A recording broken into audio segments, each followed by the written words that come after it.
Good morning student. Are के विज्ञान PG महाविद्यालय कालवाड़ की ऑनलाइन क्लासेज में आपका स्वागत है। हम लास्ट क्लास में बीएससी फाइनल ईयर मैथमेटिक्स में पेपर नंबर सेकंड और उसकी unit number 4, paper number second कौन सा, समेशन विश्लेषण, कॉम्प्लेक्स एनालिसिस, उसमें यूनिट नंबर 4 सिंगुलर पॉइंट, ठीक है, विचित्र बिंदु के बारे में पढ़ रहे थे। लास्ट क्लास में हमने रीमा परमी जो कि मोस्ट इम्पोर्टेंट थ्योरम थी वो कंप्लीट की थी। आज हम नेक्स्ट क्लास में उससे नेक्स्ट जो थ्योरम है वो कंप्लीट करेंगे। उसका स्टेटमेंट वो नाम से नहीं है, स्टेटमेंट है उसका, वो करेंगे। उसके बाद में उसको प्रूफ करेंगे। देखो क्या है, देखो स्टेटमेंट देखो पहले।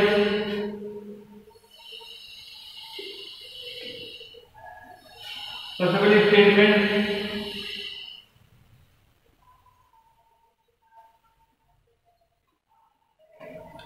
क्या बोलता है, देखो यदि स्टेटमेंट ये बोल रहा है यदि z बराबर a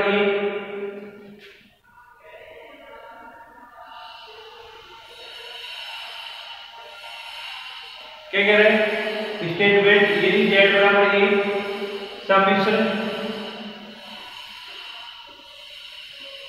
फलन, स्टेटमेंट क्या है, यदि z बराबर a समेशन फलन fz की एक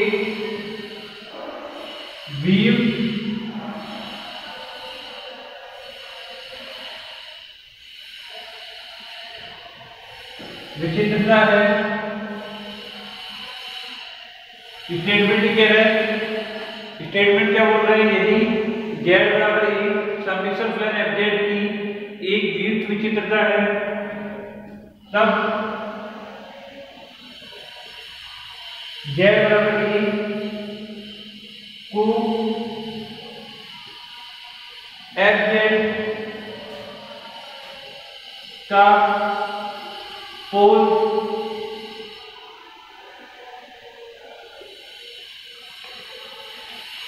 स्टेटमेंट क्या बोल रहा है, यदि z बराबर a समेशन फलन fz की एक वियुक्त विचित्रता है तब z बराबर a को fz का पोल अंतक होने के लिए, वही विचित्र में अंतक होने की कंडीशन है, होने के लिए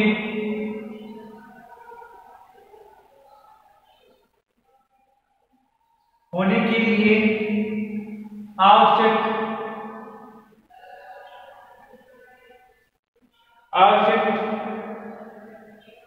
तथा पर्याप्त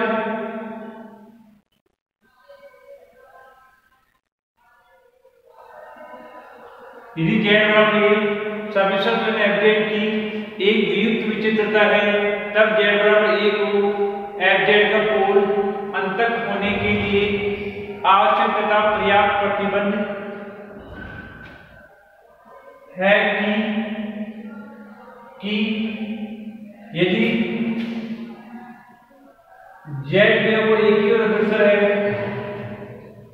तो मापांक को fz वो इंफिनिटी की ओर अग्रसर होना चाहिए। ये स्टेटमेंट है इसका, समझ में क्या बोला स्टेटमेंट, देखो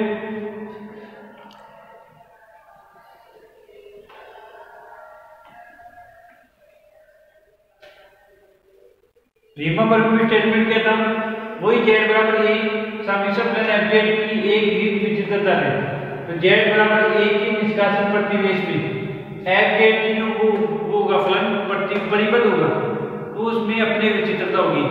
ये था, इसमें थोड़ा सा चेंज है। देखो यदि z बराबर a समेशन फलन fz की वियुक्त विचित्रता है, मतलब विचित्रता तो ओनली वन ही है, तब z बराबर a को fz की का पोल अंतक अनिवार्य होगी, अपने होगी। अब पोल तक आएंगे, पोल यानी अंतक होने के लिए आवश्यक तथा पर्याप्त प्रतिबंध है, अंतक तथा पोल होने के लिए आवश्यक तथा पर्याप्त प्रतिबंध है कि यदि z एक ही ओर अग्रसर है तो मापांक को fz को इंफिनिटी की ओर अग्रसर होना चाहिए। ये पोल के लिए, पोल होने के लिए कंडीशन है। समझ में आ गया? तो आवश्यक प्रतिबंध और पर्याप्त प्रतिबंध दोनों को प्रूव करना पड़ेगा। पहले इधर से ये, फिर इधर से ये। समझ में आ गया? यदि और केवल यदि वाली बात है ये अलजेब्रा प्रूव किया तो यदि और केवल यदि।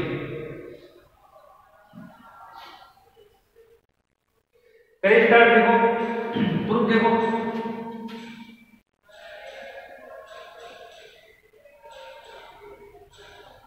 प्रूफ देखो। माना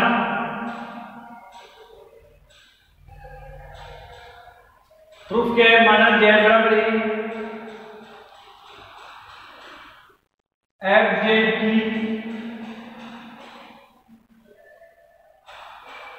वियुक्त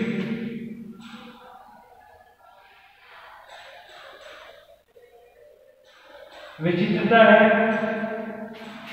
आगे यदि जेड बराबर समेशन प्लस एफ जेड की विचित्रता है तब जेड बराबर ए को एफ जेड का पोल अंतक होने के लिए आवश्यक पर्याप्त प्रतिबंध है कि जेड की एक ओर अग्रसर है तो मापांक ऑफ एफ जेड भी इंफिनिटी की ओर अग्रसर होना चाहिए। ये इसका स्टेटमेंट है। ठीक है, प्रूव कर रहा है। माना जेड बराबर ए एफ जेड की विचित्रता है, स्टेटमेंट में जो दिया वो लिख दिया। आगे आगे देखो, अब करेंगे पहले आवश्यक प्रतिबंध। सबसे पहले आवश्यक प्रतिबंध।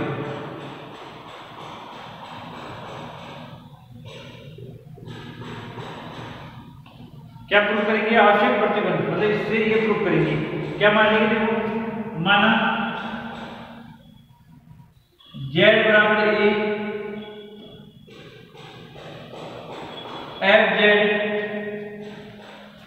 का एम कोटि का एक अंतक है। क्या बोला? माना अब ये मान रहे पहले ये विचित्र लिखी जेड बराबर को एफ जेड का अंतक होने के लिए, पहले अंतक मान लिया। प्रूफ करेंगे ये चीज, फिर ये मान ली, ये करेंगे। मान लिया, देखो माना जेड बराबर एफ जेड का एम कोटि का एक अंतक है। ठीक है, तब एफ जेड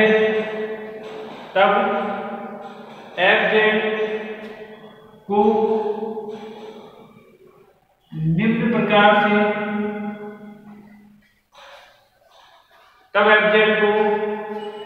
प्रकार से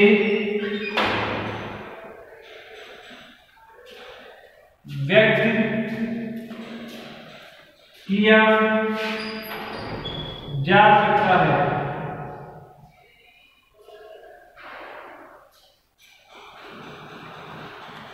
क्या बोला? देखो तब एफ जेड को निम्न प्रकार से क्या किया जा सकता है?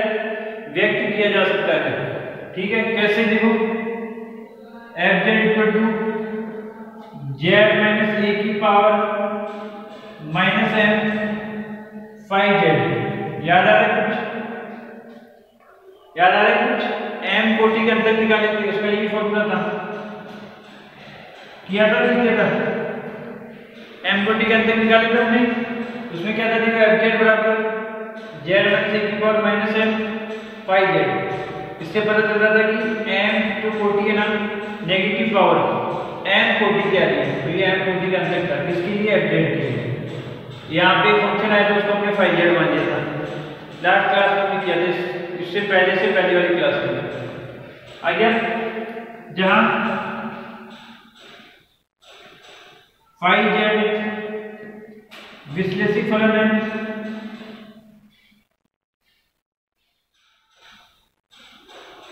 जहां फाइव जेड विश्लेषी फलन है तथा five A not equal to 0 है। जहां फाइव जेड विश्लेषी फलन है तथा five A not equal to क्या है? 0 है। अब limit Z to A F Z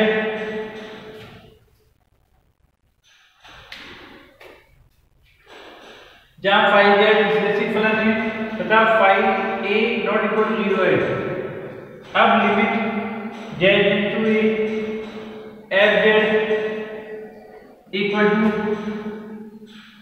limit z to A, इसमें रख रहा हूँ लिमिट, ठीक है। क्यों? क्योंकि देखो इधर क्यों लिमिट है z टू ए, क्योंकि ये तो दिया हुआ है कि z टू ए लिमिट होगी तो मोड ऑफ फाई जेड वो 0 इंफिनिटी होना चाहिए, ये लाना है। मैंने क्या लिया इसका limit z to A F Z equal to limit z to A z minus A की पावर फाई जेड, ये हो गया लगा दी लिमिट। इसको मैं ऐसे लिख सकता हूँ limit z to A F Z equal to limit z to A phi Z और अपॉन में z माइनस ए की पावर n, आया ना?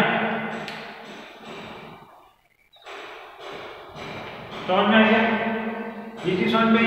अब देखो चीज समझना है, यहाँ पे यदि मैं z टू ए रखूंगा यहाँ पे a माइनस ए 0 0 अपॉन में अगर क्या जाएगा इंफिनिटी, अपने पास आ रही वो चीज लिमिट मापांक लगाना चाहो मापांक लगा दो, कोई फर्क नहीं पड़ेगा। लिमिट z टू ए मापांक को एफ जेड इक्वल ये क्या जाएगा इंफिनिटी, तो ये लाना था मुझे। ये हो गया हमारे पास आवश्यक प्रतिबंध। कौन सा प्रतिबंध? आवश्यक प्रतिबंध हो गया। एक बार देख लो आराम से, फिर दोबारा बता दो।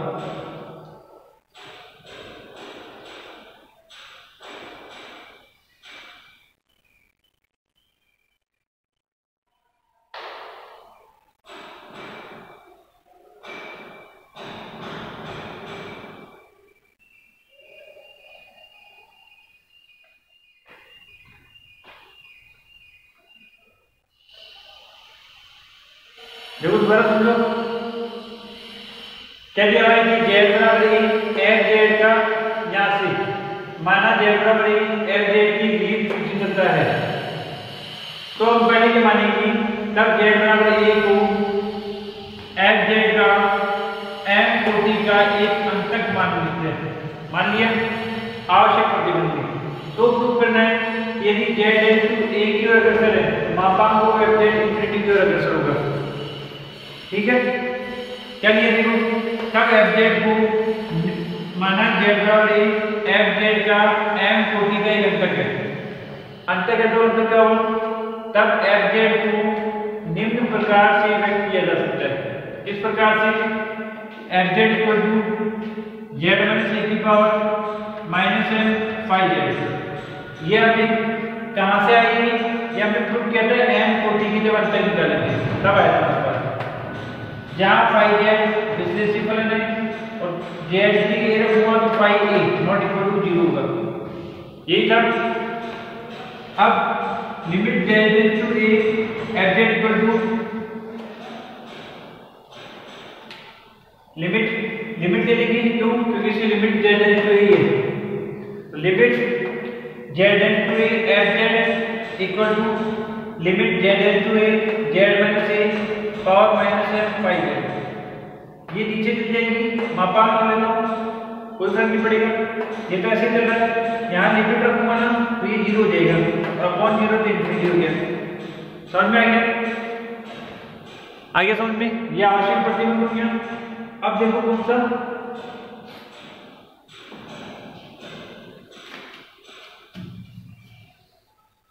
आगे आवश्यक प्रतिबंध, और मुझे पता है कि और जब ये तो हो गया 0 इंफिनिटी हो गया, और मुझे पता है कि यहाँ लिमिट रखूंगा तो मुझे पता है फाई जो है वो नॉट इक्वल टू 0, वो 0 होता है, नॉट इक्वल टू 0 होता है, तो ये तो 0 होगा नहीं, ये 0 हो जाएगा, तो ये इंफिनिटी हो गया। अतः जेड एक की ओर अग्रसर है तो मापांक एफ जेड वो किसकी तरफ अग्रसर होगा? इंफिनिटी की ओर। आइए चीज समझ में। अब चलते हैं पर्याप्त प्रतिबंध की तरफ। इसका स्क्रीनशॉट ले लो, फिर इधर से स्टार्ट करते रहेंगे।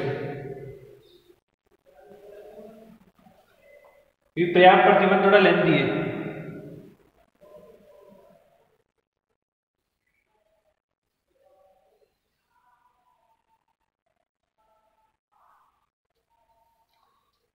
ले लिया स्क्रीनशॉट, देखो पर्याप्त प्रतिबंध।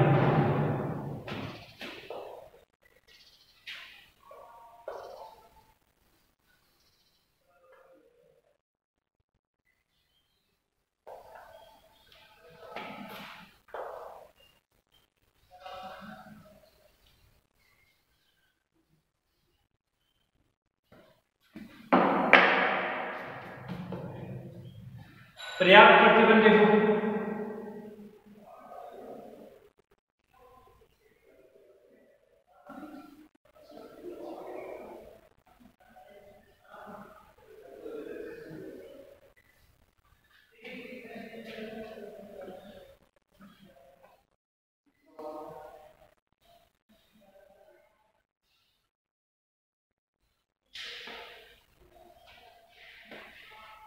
देखो पर्याप्त प्रतिबंध। अब माना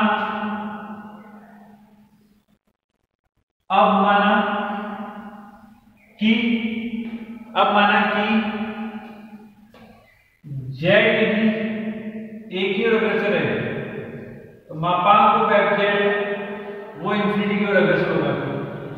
अब देखो मापांक ऑफ एफ जेड इंफिनिटी है ना, तो इसको जीरो बनाने के लिए क्या लूंगा मैं, एफ जेड इक्वल टू दूसरा फंक्शन लूंगा जो कि अपॉन में लूंगा। तो अपॉन में क्या रखूंगी, इंफिनिटी तो जीरो हो जाएगा, तो ये मानना पड़ेगा मुझे। तो हमें ठीक है, तो हमें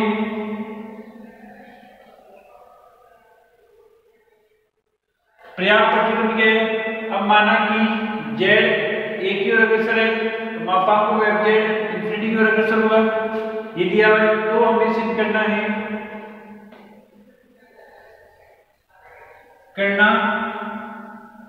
है कि यदि जेड बराबर ए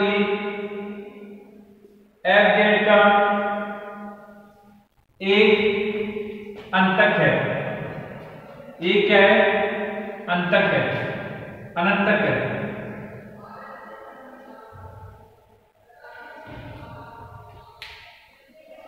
अब माना ये हो गया, तो हमें सिद्ध करना है कि जेड बराबर ए एफ जेड का क्या है, अंतक है, ये प्रूव करना है। तो हम क्या करेंगे, देखो एफ जेड इंफिनिटी की ओर अग्रसर है तो एफ जेड के लिए दूसरा फंक्शन मानेंगे। तो क्या फंक्शन मानेंगे, माना G Z equal to 1 upon F Z, माना G Z equal to 1 upon F Z एक फलन है। माना G Z equal to 1 upon F Z एक फलन है तथा स्पष्ट है कि जी जेड ए के निष्कासित प्रतिवेश में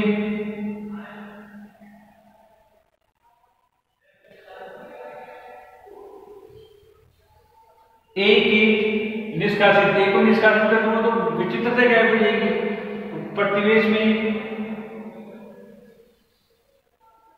परिबद्ध है। माना G Z equal to 1 upon F Z एक फलन है तथा स्पष्ट है कि जी जेड ए के निष्कासित प्रतिवेश में परिबद्ध है, क्योंकि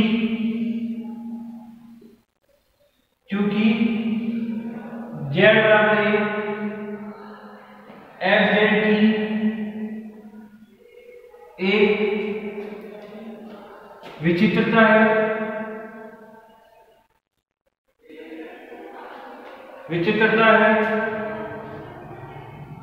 तथा यह विचित्रता वियुक्त विचित्रता है, प्रतिवेश में, क्योंकि जेड बराबर एफ जेड की विचित्रता, ये तो पता ही मुझे, इससे निष्कासित किया है तथा ये विचित्रता भी कौन सी वियुक्त, क्योंकि उसे खुद ही बोला है वियुक्त है, मतलब सिंगल एक ही विचित्रता है। अतः जेड बराबर ए जी जेड की भी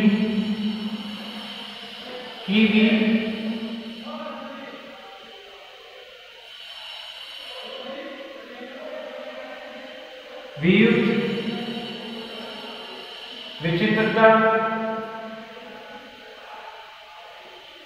है। जब ये एफ जेड की वियुक्त विचित्रता है तो जी जेड की भी क्या होगी, वियुक्त विचित्रता होगी।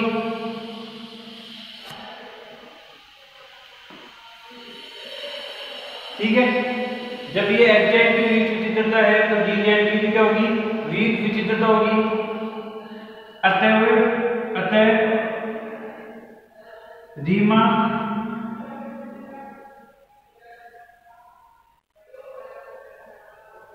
अतः रीमान पर में से, ठीक है ना, रीमान है वो, वहां पे से कह वहां पे से ऊपर मात्रा है रीमान। अतः रीमान पर में से तथा ये वही क्या विचित्रता है। अतः रीमान पर में से, रीमान पर में से जेड बराबर ए जी जेड की अपनी विचित्रता है।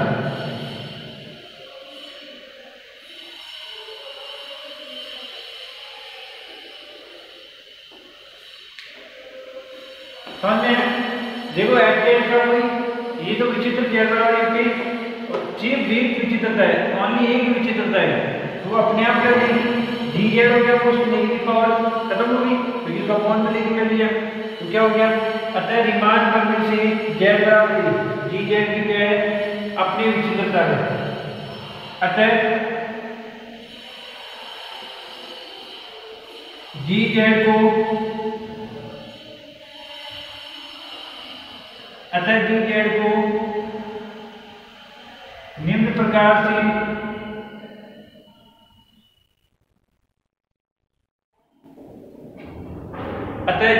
को निम्न प्रकार से विस्तारित किया जा सकता है।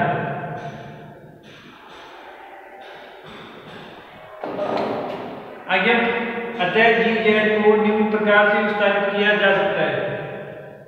ये चीज समझ में आ गई। आगे देखो विस्तारित कैसे करेंगे। G Z equal to A naught a1 z1 से a2 z1 से का स्क्वायर प्लस डेस डेस। समीकरण नंबर 2 एक उसमें पहले उसमें चला गया तो ये हो गया। रीमा पर यूज कर रहे कौन सी, रीमा या रीमान। जी जेड के अपने विचित्रता है तथा जी जेड को निम्न प्रकार से विस्तारित किया जा सकता है। G Z equal to A naught a1 z1 से a2 z1 से का स्क्वायर प्लस डेस अपनी विचित्रता है। पता चल गया ना कौन सी विचित्रता है अपनी। तो अपने में क्या आएगी, z1 से की पॉजिटिव पावर आएगी, पॉजिटिव पावर लेगी मैंने 0 से लेकर इंफिनिटी तक। आगे देखो और लिमिट z टू a ऊपर देखो यहाँ पे यूज कर रहे इसको। G Z equal to A naught, क्या क्या ए नॉट, जिसमें रखोगे 0 इसमें रखोगे 0 आगे साइड में 0 ए नॉट। ए नॉट क्या है वो इक्वल है डी जेड किसके इक्वल है 1/f जेड की। तो ए नॉट इक्वल आ गया 1/f जेड की। समझ में आ गया। इधर भी लिमिट चल रही, लिमिट जेड टू ए। ठीक है। आगे देखो ये वही क्या A not equal to F Z, यदि जेड इनटू ए होगा तो एफ जेड क्या होगा इंफिनिटी, यहाँ पे होगा इंफिनिटी। तो ए नॉट की वैल्यू क्या आ गई 0।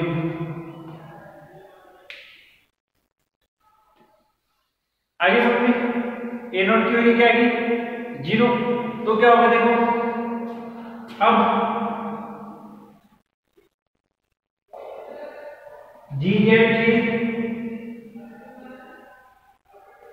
प्रसार। अब जीजेड के प्रसार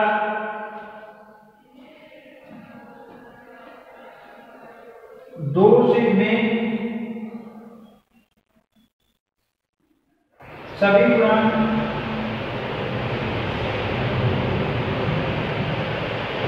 शून्य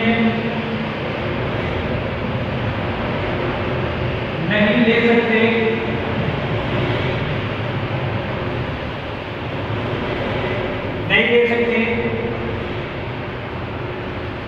अन्यथा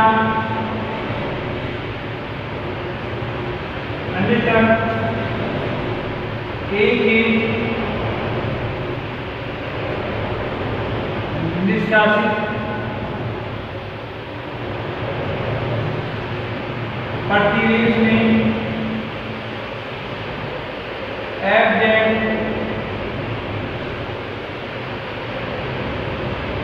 एफ परिवर्तित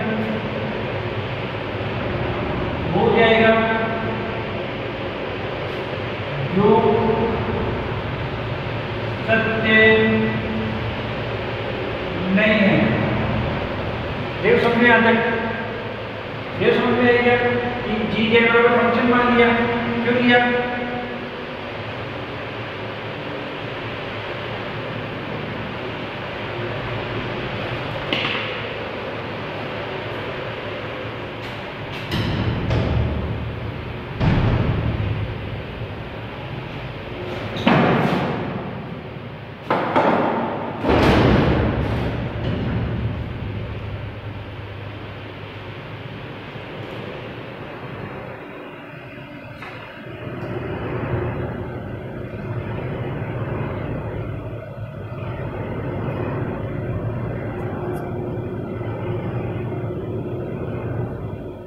जी जेड बराबर अपन एफजेड फंक्शन मान लिया, क्यों? क्योंकि एफजेड जो है वो इंफिनिटी की ओर अगर चले इसलिए अपॉन में होगा तो 0 हो जाएगी, ठीक है। और मुझे पता है कि एफजेड की जेड बराबर ए की वीक विचित्रता है, कौन सी वीक? तो जेड बराबर ए की डी जेड की वीक विचित्रता होगी। और हमने लीमा फॉर्मूले से पढ़ा है कि जेड बराबर ए किसी फंक्शन की वीक विचित्रता है तो वो अपने आप क्या हो जाएगी, अपनी विचित्रता हो जाएगी, ठीक है। अपने विचित्रता हो जाएगी तो इसका अपने विचित्रता मतलब उसमें नेगेटिव पावर नहीं आएगी, तो इसके हिसाब से मैंने जी जेड को प्रसार कर दिया। क्या प्रसार किया? G Z equal to A naught a1 Z minus e की पावर 1 a2 जेड माइनस e की पावर 2 दे देते। लिमिट लगा दी,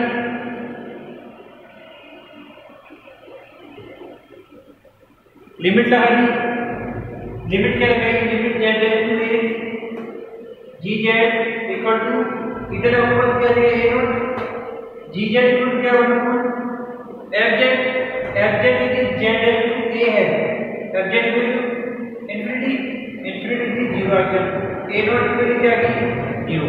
अब ए नॉट तो 0 आ गया, इसके अलावा यदि सारी टर्म 0 होगी तो क्या हो जाएगा? एफ जी जेड है उसकी कोई ना कोई समझना देखो, इसके अलावा यदि सारी टर्म 0 होगी जी जेड की कोई ना कोई वैल्यू नहीं आएगी, 0 नहीं आएगी, इसके अलावा जी जेड की कोई ना कोई वैल्यू नहीं आएगी। इसका मतलब क्या हो जाएगा कि वो परिबद्ध नहीं है, अपरिबद्ध है, जबकि स्वरों में साफ साफ बोला है कि वो क्या है, परिबद्ध है। यहाँ पे लिखा भी हमने प्रतिवेश से परिबद्ध है, ठीक है ना, क्योंकि विचित्रता हटा देंगे तो परिबद्ध होगा, साफ सीधी बात है। वो ये देखो अतः जी जेड के प्रसार ध्रुव में सभी गुणांक शून्य नहीं ले सकते, अन्यथा एक ही निष्कासित प्रतिवेश में एफ जेड अपरिवर्तित हो जाएगा, जो कि क्या है, सत्य नहीं है, जो कि क्या नहीं है, सत्य नहीं है। तो आगे देखो सत्य नहीं है, अगर माना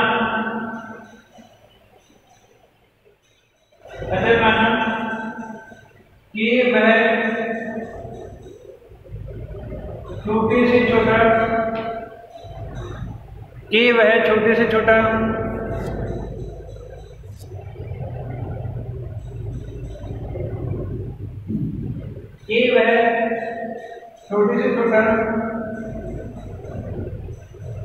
गुणांक है कि a के नॉट इक्वल टू 0, अतः कि वह छोटे गुणांक है कि उसके लिए a के नॉट इक्वल टू 0 है, यानी कि उससे पहले की साइड पर नोट क्या होगी, 0 हो जाएगी। तब a note a1 a2 a3 equal to 0 होगी। तो देखो तब समीकरण 2 से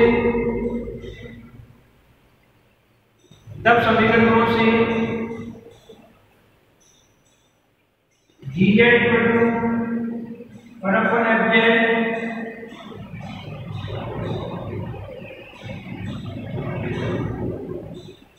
तब समीकरण 2 से GZ equal to 1/FZ equal to a की, क्योंकि a के माइनस 1 तो a के माइनस 1,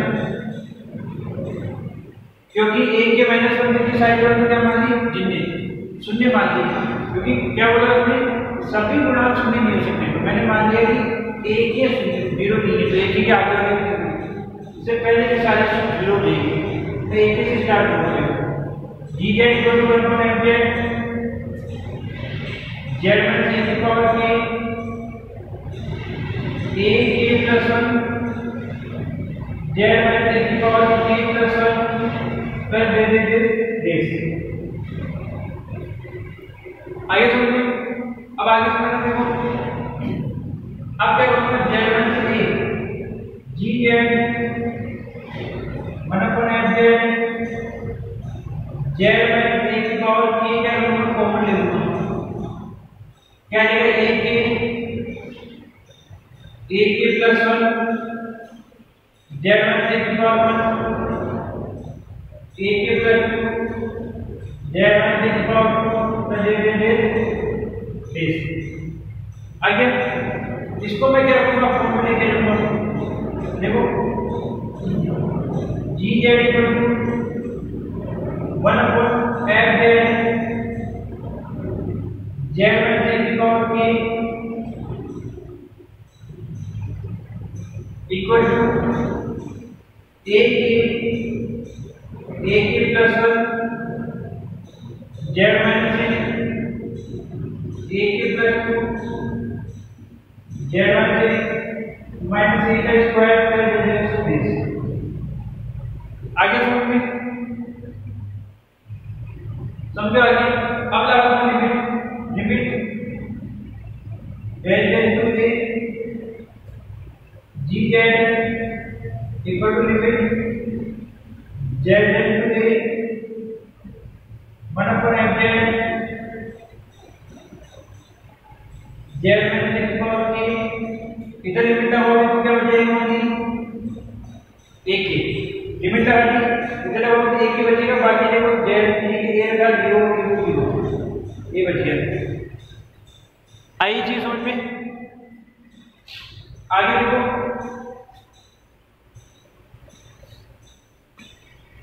याद आ गया, इसका मतलब क्या हो गया, देखो समझ लो FZ बराबर क्या है मेरे पास, ये FZ बराबर FZ को चल जाएगा 1/में a की FZ बराबर इसका रेशियो कर दीजिए, करें limit z to FZ Z1 से पावर की इक्वल टू 1/a के। अब ये उधर जाएगा तो नेगेटिव पावर जाएगी, वही नहीं जाएगी, इधर लिख रहा हूं limit z to FZ equal to Z1 से की power minus K upon a के। ये निकल जाएगा, कौन जाएगा ऊपर जाके नेगेटिव पावर जाएगी। देखो k पावर में नेगेटिव पावर मिलने वाली, मिली नहीं मिली, यानी मुझे k पावर का क्या मिल गया, अंतक मिल गया। क्या मिल गया, अंतक मिल गया। इसमें क्या हो गया, दिख रहा है। अब उत्तर मिटा दो, देखो थोड़ा सा इसको।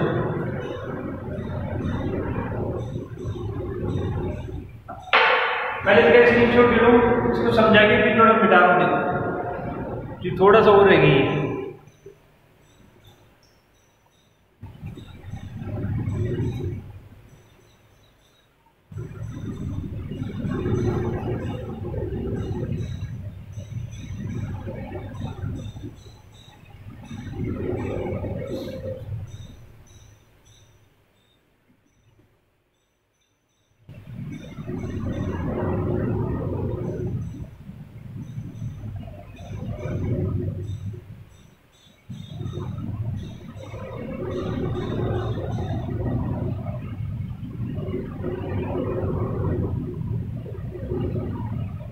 ले ले स्क्रीनशॉट। देखो दोबारा समझो, यहाँ तक मैंने समझा दिया था ए नॉट 0 जाएगा। अब उसने बोला कि आगे की सारी टर्म 0 नहीं हो सकती, सारी टर्म 0 जाएगी तो परिबद्ध नहीं होगा। परिबद्ध का मतलब होता है उसकी कोई ना कोई वैल्यू आना, ठीक है। इसका मतलब क्या होगा, कोई ना कोई टर्म जो होगी ना वो पॉजिटिव होगी, मतलब कोई ना कोई वैल्यू होगी उसकी। तो मैंने क्या मान लिया, मैंने मान लिया लिख दिया, अतः माना ए व छोटे से छोटा पूर्णांक है, इसलिए ए की नॉट इक्वल टू 0 है, यानी इससे पहले से साइन टर्म 0 है। ए नॉट a1 a2 a के माइनस 1 वो क्या है 0। तब समीकरण 2 से, अब इस समीकरण 2 है उसको a के से स्टार्ट करेंगे, a के z1 से पावर के a के प्लस 1 z1 से पावर के प्लस 1 ऐसे। इसमें मैंने क्या किया, z1 से पावर के कॉमन ले लिया, ये अंदर आ गया, इसको अकाउंट में लेके आ गया के साथ, ठीक है। ये इधर रह गया, लिमिट लगा दी, इधर रह गया एक बात करना। अब रेसिप्रोकल कर दिया, रेसिप्रोकल है उल्टा, f के z1 से की पावर के इक्वल टू, इधर उल्टा हो जाएगा मतलब a की लिमिट z टू f के इधर रख दिया, इसको उधर ले गया तो ये चला गया पावर में, नेगेटिव पावर में। और हमारे को चाहिए भी क्या थी, नेगेटिव पावर चाहिए अंत तक के लिए।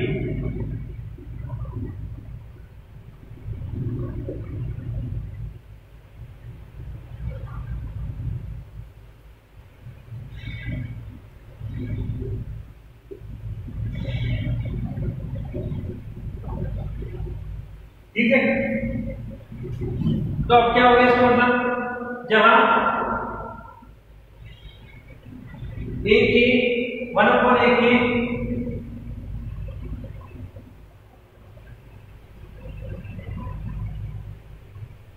जहां 1/a की विश्लेषिक है तथा 1/a की नॉट इक्वल टू 0 है, ये 0 नहीं हो सकता क्योंकि एक ही नॉट इक्वल टू 0 है तो 1/a की भी नहीं हो सकता। जहां 1/a की विशेषिक है तथा 1/a की नॉट इक्वल टू 0 है, स्पष्ट है कि तो फिर स्पष्ट है, अतः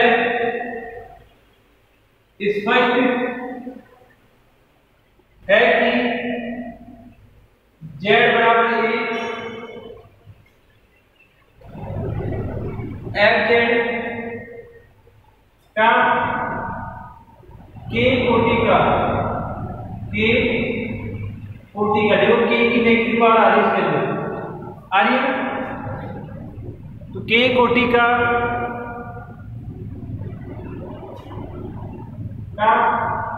एक अनंतक है।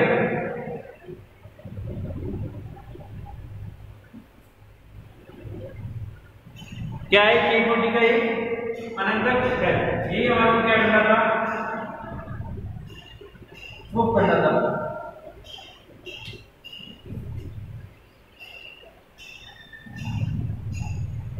आगे चीज समझ में, इसका स्क्रीनशॉट ले लो, फिर आगे चीजें देखो।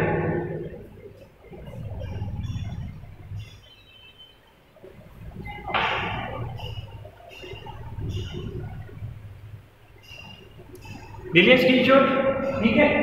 ये आज इस क्लास में हमने क्या करी, पहले अपने विचित्रता की रीमान पर भी करी, रीमान या रीमान, ठीक है, रीमान पर मात्रा आपकी जगह बिंदु वाली।